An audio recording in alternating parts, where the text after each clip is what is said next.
close, not a lot, but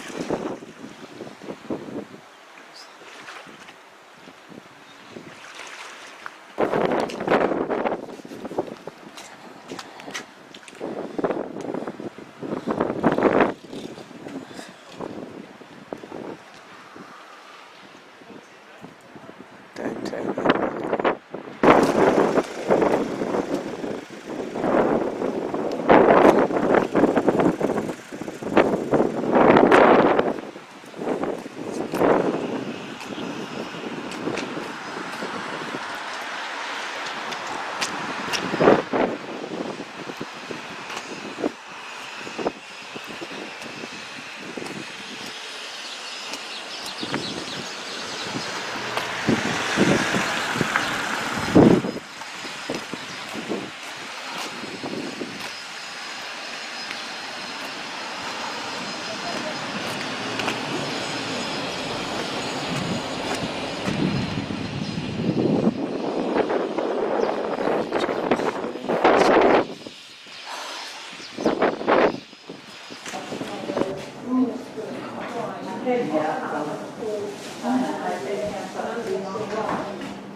But died a short time later, also hearing that today that not only is this getting community hard, but people who don't even know the family have also set out trees. And these ancient people up here, these Celtic people, even for the Romans, were just too crazy and too mental for the Romans to cope with. So about 25 years or so, they said, forget it, we're coming back down south again. And what they did is they built a wall.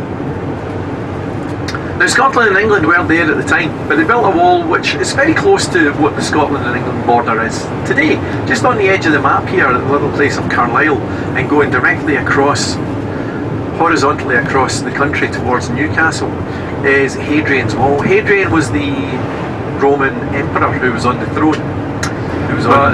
George R.R. Martin, who wrote Game of Thrones, took his inspiration for this from Hadrian's Wall, because the Romans were keeping out the crazy people beyond it.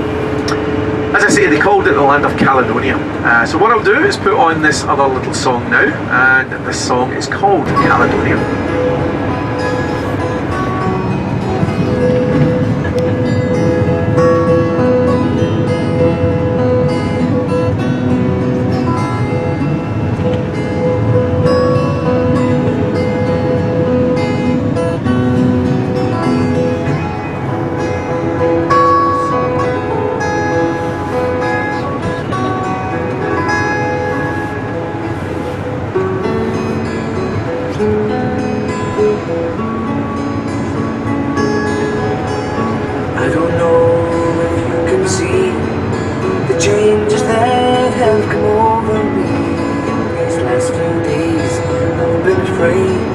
That I might drift away. Now I've been telling old stories, singing songs that make me think about where I came from. And that's the reason why I seem so far away today. Let me tell you that I love you, that I think about you all the time. Caledonia, you called me, now I'm going home. But if I should become a stranger, know that it would make me more than sad. Caledonia's been everything I've ever had.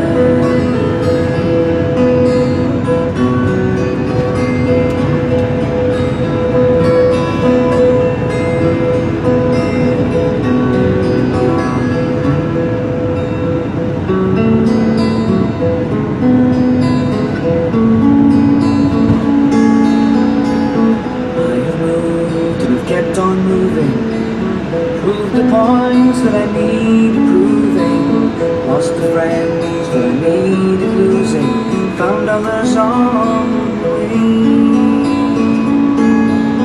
I've kissed the ladies and left them crying, stolen dreams, yes, there's no denying. I've travelled hard, sometimes with conscience flying, somewhere with the wind.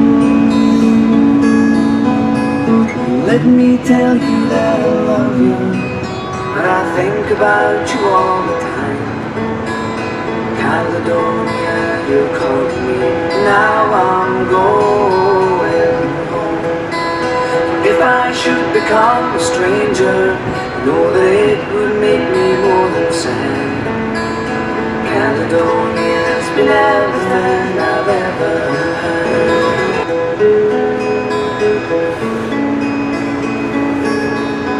Now I'm sitting here before the fire, the empty room, the forest choir, the flames that couldn't get any higher. Well, they've withered now, they've gone. But I'm steady thinking, my way's clear, and I know what I will do tomorrow.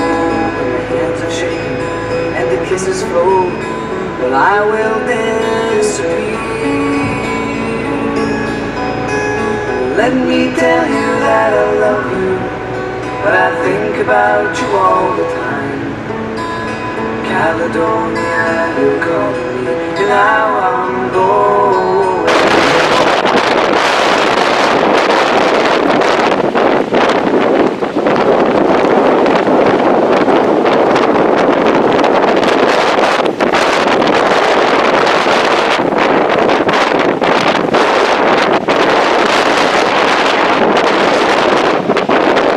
This one is quite unique.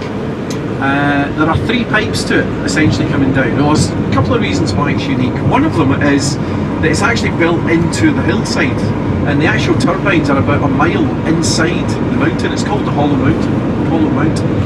And but they use 2 of the pipes to cascade the water down in order to go into the turbines and generate electricity.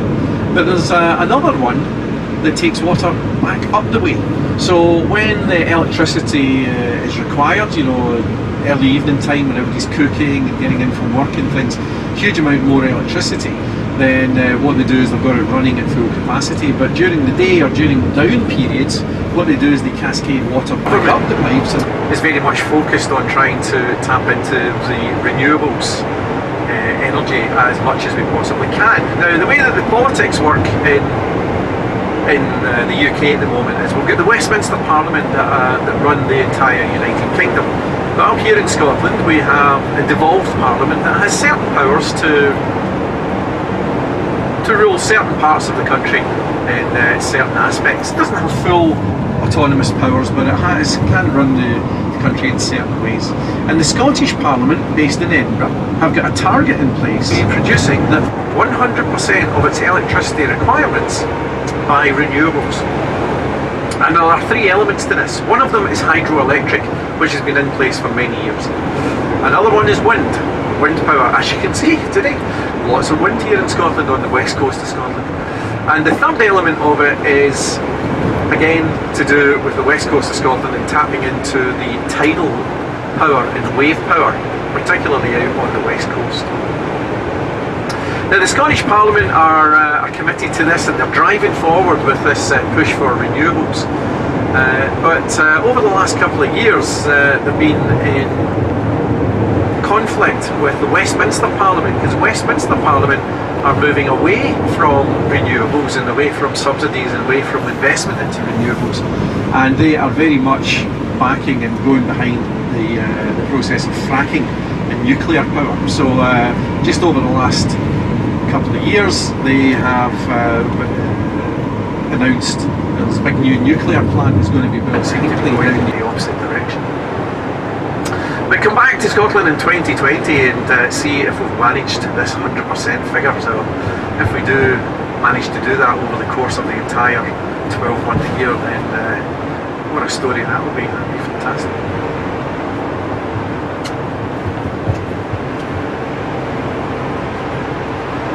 Words will tell you so many miles to get there, but just above it in yellow or sometimes green will be that same place name in the Gaelic language. So I'll put on another few songs, traditional songs in the Gaelic language.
So there were a few little tunes in the Gaelic language, traditional little songs, and a few different artists that are going about Scotland at the moment and have been for the last sort of 10-20 years or so.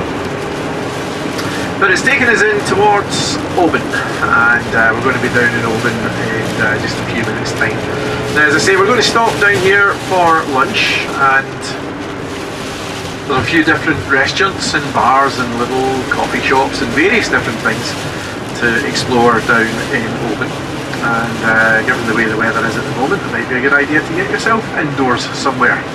Now, there are various places. There's where I'm going to drop you is down by the harbour side, and there's a couple of nice restaurants. A little pub restaurant just down by the side of it as well, which is it's a Wetherspoons pub. Wetherspoons are kind of big pub chain in the whole of the UK actually, and they do kind of sort of standard pub grub, but you can get something decent, you know, for £7 or £8, £6 or £7 with you know, a bite to eat and a drink.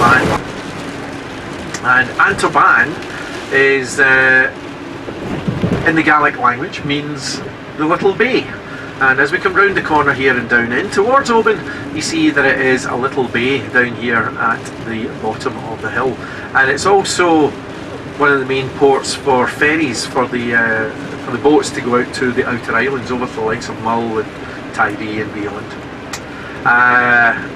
With the wind today, I wouldn't imagine many of the sailings would have went, if any.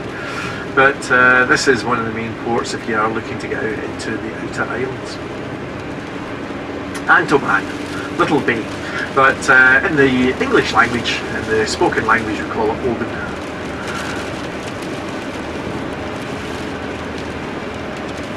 There's also a whisky distillery down here as well, right in the heart of the town. We go past it, I'll show you in just a couple of minutes if you want to have a look in at the distillery.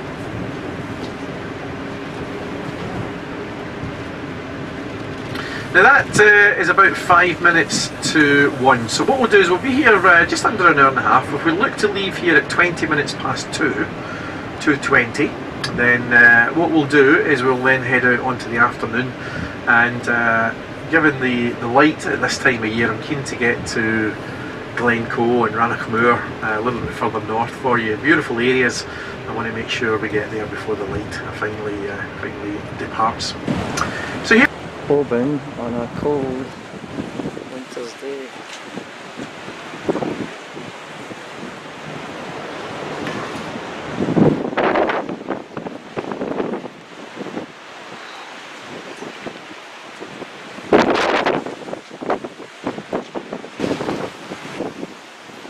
Oban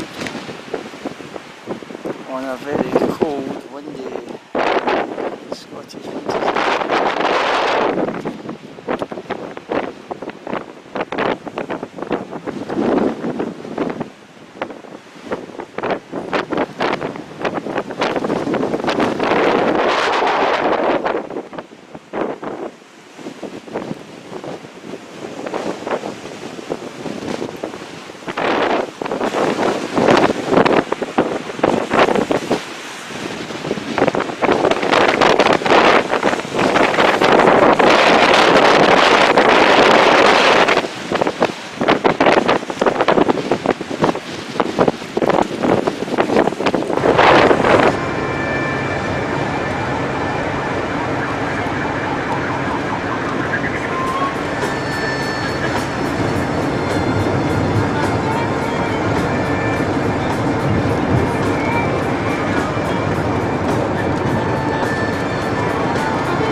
regiments within the British Army each have their pipes and drums and band attached.